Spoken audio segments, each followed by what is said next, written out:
Hello नमस्कार, मैं हूँ आशीष और मैं आपका वेलकम करता हूँ भारत फर्स्ट में। तो अब वो समय आ गया है जब थोड़ा-सा आपको मिडल ईस्ट में अगर हैं, तो कृपया करके मिडल ईस्ट छोड़ के अपनी-अपनी कंट्री लौट जाएँ, क्योंकि देखिए कुवैत ने एक एसओएस वार्निंग दे दी है, एक न्यूक्लियर एसओएस वार्निंग अपने सारे सिटीज़न्स के लिए।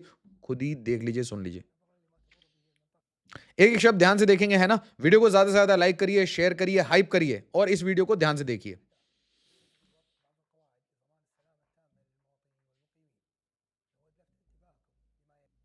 Attention citizens and resident. तो अगर आप काम करने भी वहाँ गए हैं, तो देख लीजिए। There is no need to worry और पैनिक। एब्सोल्युटली, अगर आप मिडिल ईस्ट में हैं तो आपको बिल्कुल पैनिक नहीं करना चाहिए। Don't you worry. In the event, क्या बोला आपने? In the event of radio active leaks, क्या बात कर रहे हैं आप? न्यूक्लियर लीक्स की बात कर रहे हैं? कह रहे हैं बिल्कुल पैनिक करने की जरूरत नहीं है, हमें कुछ नहीं होगा। बस हमारी नेबरिंग कंट्रीज है ना, as nearest reactors located more than 240 kilometre from Kuwait. तो ये बात हो रही है, ईरान की बात हो रही है, यूएई की बात हो रही है। लोकेशन दिखाऊंगा एक एक करके। बाबा, वाट लग गई है इनकी। हम्म। ये कुछ नहीं होगा कुवैत के बॉर्डर्स पे, फिर भी हम ये सब बता रहे हैं आपको। Yes, absolutely. सिर्फ वही सोर्सेज देखें जो ऑफिशियल सोर्सेज हों, क्योंकि ऑफिशियल सोर्सेज पहले अमेरिका देखता है, फिर सिटीजन को भेजा जाता है। बाय द वे, आप वीडियो नहीं बना सकते अगर मिडिल ईस्ट में है और उसको अपलोड कर देंगे तो हो सकता है आपको जेल हो जाए। Free speech, democracy, oil and gas, yes baby. यार कोई क्यों नहीं बोल रहा डेमोक्रेसी खतरे में? क्यों हमें सारी चीजें नहीं बताई जा रही? Tightly seal all windows and doors to prevent contaminants from entering. One sided. ये भी प्रेस कॉन्फ्रेंस, यहाँ कुछ नहीं हो रहा है, यहाँ पे आपको बताया जा रहा है ऐसा कर लेना, बचना है तो बच जाओ, हम तो भाई अपनी जेट वेट लेके निकल चुके हैं।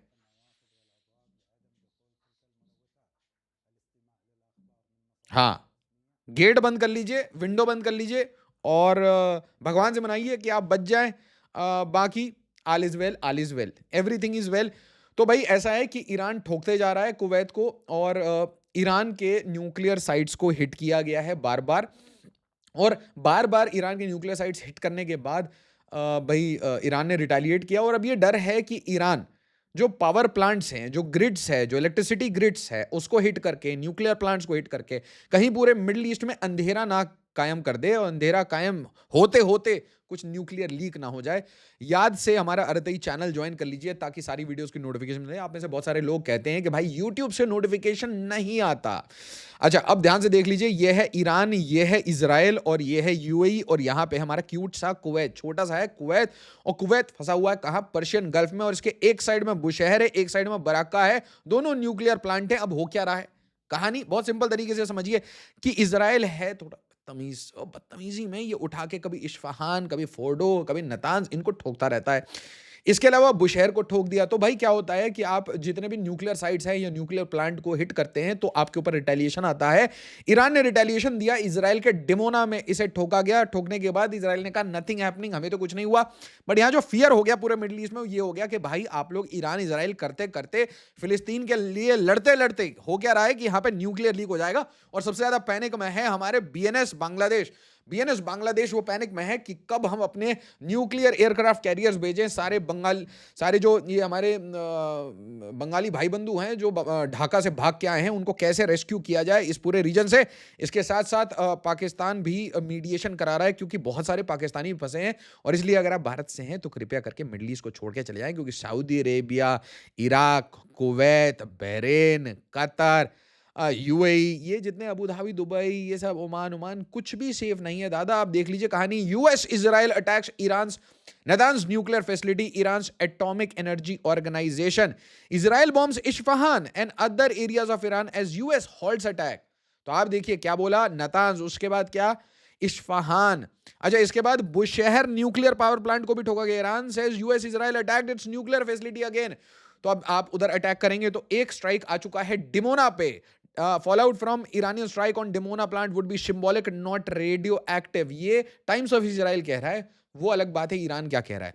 Iran could retrieve uranium at US bombed as sites US bomb last year, जो भाई पल्सेस आए थे ना B2 बॉम्बर्स के, अब बोला जा रहा है कि उसको रिट्रीव करने के लिए स्पेशल फोर्सेस डालेंगे और मतलब एक्शन ऑन ग्राउंड होगा। और एक साइड से ये भी बात हो रही है कि भाई यहाँ पे वॉर सॉल्व हो रहा है, वॉर में सीज फायर हो जाएगा, जैसे ट्रंप हमेशा पीस क्रिएट करते हैं। बट ये जो कैनिस्टर्स हैं जिनमें ये सारा फिसाइल मटेरियल पड़ा हुआ है, ये अमेरिका को चाहिए। और ईरान के ऊपर कंडीशन लगाया जा रहा है कि ईरान कभी भी कोई न्यूक्लियर पावर प्लांट या फिर न्यूक्लियर में कुछ भी नहीं करेगा। एन वर्ड से नफरत है। और इसके साथ strikes near Iran Israel nuclear sites risk unmitigated catastrophe UN. और इसके बीच में कुवैत ने कह दिया कि भाई ये सब छोड़िए, अब हमारे ऊपर बहुत तगड़े अटैक आ रहे हैं। देखिए, किसी भी रीजन को, किसी भी सिटी को, किसी भी कंट्री को आपको डिसफंक्शनल बनाना है इमीडिएट इफेक्ट से, तो आप दो ही चीजों को ठोक दीजिए। आप उनके बड़े पावर प्लांट्स और उनके इलेक्ट्रिसिटी ग्रिड, जहां से ट्रांसमिशन में inter city inter state transmission lines होती हैं, यहां पे पावर इधर से उधर एक्सचेंज होता है, तो एक्सचेंज को ठोकिए, सप्लाई चेन को ठोकिए, और जहां पे बन रहा है वहां ठोकिए। तो ये काम ईरान ने क्लियर वार्निंग दे दी है, पूरे मिडिल ईस्ट को धुआं धुआं कर देंगे भाई, यहां पे बिजली नहीं रहेगी। आपको ये मजाक लग रहा होगा, ठीक है, ये मजाक नहीं है। अगर कहीं से बिजली चली जाती है, जस्ट इमेजिन, आप और मैं इस बात से पैनिक करेंगे कि डीजल और ये अपना गैस का प्राइस बढ़ गया है, या फिर किसी दिन डीजल नहीं मिला, या किसी दिन गैस नहीं मिला। बट यहां पे बात यह है कि बिजली ही नहीं मिलेगी। तो एक तो ऑलरेडी ऑयल गैस की क्राइसिस, जिसको आप एक्सपोर्ट नहीं कर पा रहे, आप ठीक से ड्रिल बेबी ड्रिल नहीं कर पा रहे, ठीक से रिफाइन नहीं कर पा रहे, तो refinery fail, supply chain fail, export fail, choke points लगे हुए हैं आपके भाई दो रीजन्स में, रेड सी में, पर्शियन गल्फ में, Bab al Mandeb, Strait of Hormuz, और उसके बाद आप कह रहे हैं बिजली भी नहीं मिलेगी। इसीलिए देखिए, जीरा airlines, my bad, Jazeera Airways airlifts 4.5 tonnes of Indian produce. क्या बात है, खाने की कमी भी पड़ सकती है दोस्तों। अब आप समझ रहे हैं। अब मेरे को एक बात बताइए, अगर बिजली नहीं है तो रेफ्रिजरेशन काम करेगा नहीं, तो खाना कहां से खाएंगे, फ्रेश फ्रेश कहां से आएगा, इनके पास तो कुछ है नहीं बनाने के लिए। कुछ एक दीदी कह रही थी कि ईरान को अपने फल सब्जी पानी ये सब इंडिया को नहीं देना चाहिए। दीदी, ये सारे ड्राई एरियाज हैं, ये इंडिया से खाने पीने का सामान मंगाते हैं, इसे बोलते हैं, बोलिए बोलिए, वाटर एक्सपोर्ट्स। वाटर एक्सपोर्ट्स मतलब जब आपने फल सब्जी को दूसरी कंट्रीज को देते हैं ना, जिनके पास पानी नहीं होता, इनके पास तेल है, हमारे पास पानी है, एग्रीकल्चर है, तो प्लीज अंडरस्टैंड, हम सरप्लस हैं, एक्सपोर्टर हैं। इसके बीच में कुवैत में क्या हो रहा है, Kuwait, thick smoke plunges over Kuwait airport as Iranian drone strikes fuel tank. तो फ्यूल टैंक को ठोका जा रहा है, एयरपोर्ट को ठोका जा रहा है। Drone attack ignites fuel tank at Kuwait airport. और इसके बाद नेचुरल सी बात है, क्या होता है कि भाई आपके एयरपोर्ट के ऑपरेशंस बंद हो जाते हैं, कभी आपका पावर प्लांट बंद हो जाता है, कभी आपकी इलेक्ट्रिसिटी ग्रिड बंद हो जाती है। और इसके बीच में Kuwait issues radiation warning for citizens and fear mounts over Iran's Bushehr plant. Where is UAE's Barakah nuclear plant? Iran threatens power plants in Gulf after Trump's warning. क्यों कुवैत एक launch of national emergency alert system, ये क्यों national emergency alert system क्यों launch करोगे? कि भाई periodic message होगा, emergency alert with text tone होगा, या national warning alert with high emergency tones?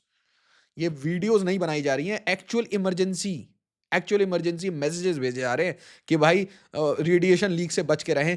आप देखिए, इस पूरे रीजन में you are sitting on RDX, आप चारों तरफ आरडीएक्स पे बैठे हैं, ईरान आरडीएक्स है, इजराइल आरडीएक्स है, और बीच में तेल और गैस है। एक दूसरे को ये लोग मार रहे हैं, और बीच में तेल, गैस, क्रिटिकल इंफ्रास्ट्रक्चर, इसके अलावा बिजली, लोग, ये सब कुछ सिर्फ एक कारण से कॉम्प्रोमाइज हो गया है, क्योंकि डोनाल्ड ट्रंप को किंग ऑफ द वर्ल्ड बनना है। ये भाई ईरान में रेजीम चेंज करानी है।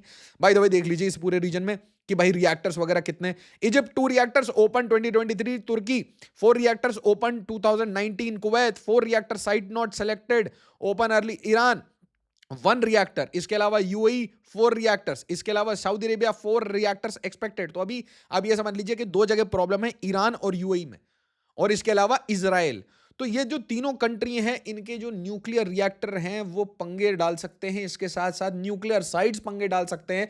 और अगर यहाँ पे इस तरीके से ये जो डांसिंग मिसाइल्स और इनके जो ये 30-35 हज़ार के ड्रोन्स हैं, ये आके किसी भी चीज़ को ठोक दे रहे हैं, तो ये अगर ये आके न्यूक्लियर साइट्स वगैरह को ठोकते हैं, तो आप समझिए कि न्यूक्लियर रेडिएशन का रिस्क है। इसलिए मैं आपसे रिक्वेस्ट करूंगा कि अगर आप भारतीय हैं और अपने फैमिली का ध्यान रखना चाहते हैं, अपना ध्यान रखना चाहते हैं, आगे अपनी फैमिली चलाना चाहते हैं, तो इस रीजन को छोड़ के निकल जाए जब तक clear and cut cease fire ना हो जाए। किसके बीच में? ट्रंप को भूल जाइए, between Benjamin Netanyahu and the new Khamenei.